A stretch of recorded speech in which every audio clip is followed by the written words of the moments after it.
Today is March 18. Ang mga taong may kaarawan ng March 18 ay biniyayaan na magkaroon ng katangiang at abilidad na gawin ang kahit na anong bagay sa bawat sitwasyon. Hindi mo makakalimutan ang kanilang pagkatao sa pisikal, emosyonal, o spiritual na aspeto man. May potential silang maging isang inspirational motivators leaders.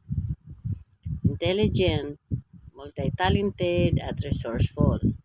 Ilan lamang ang mga katangian na ito sa nagpapakilala sa katauhan ng mga isinilang sa araw na ito.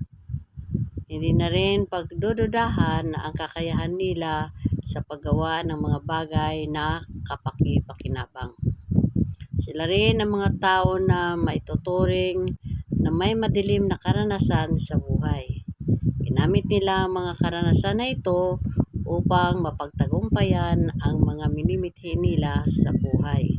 Kaya naman, hindi na rin makapagtataka na ang kwento ng kanilang buhay ang nagsisilbing inspirasyon sa iba na bumangon upang paglabanan ang hamon ng buhay.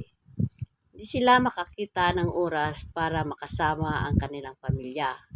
Wala pa ring makatutumbas sa kasayahang nadarama kapag kasama ang pamilya. Kaya naman, pilit nilang hahanapan ito ng solusyon. Masyado silang obsessive, needy, at ruthless. Ilan lamang yan sa mga di kaibig-ibig nilang mga katangian. At sa kanila namang magandang side, hindi matatawaran ang kanyang pagiging powerful, resilient, at courageous. Pretty power to, today I will seek out opportunities to be kind.